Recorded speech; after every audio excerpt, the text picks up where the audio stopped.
Operator drone FPV pasukan terjun payung Rusia dari kelompok pasukan Sever menghancurkan awak mortir 120 mm angkatan bersenjata Ukraina di perbatasan wilayah Kursk. Dibuktikan pada sebuah rekaman yang diunggah di akun Telegram @moderasia pada Senin 9 September 2024. Pasukan lintas udara yang secara aktif menggunakan drone FPV mengungkap posisi tentara Ukraina yang disamarkan di area hutan. Selama beberapa hari terakhir, pasukan terjun payung Rusia telah melakukan lusinan serangan tepat terhadap personel dan peralatan militer angkatan bersenjata Ukraina.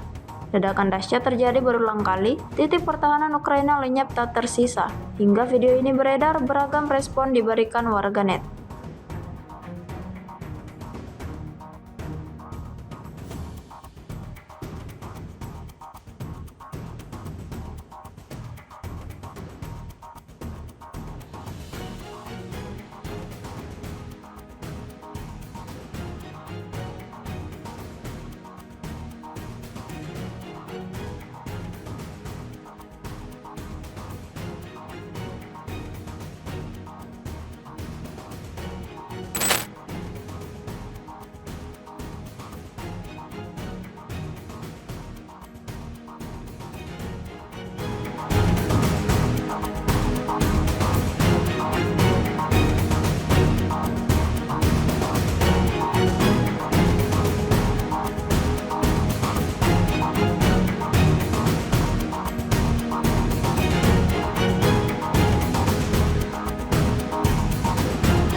Download Tribun X sekarang, menghadirkan lokal menjadi Indonesia.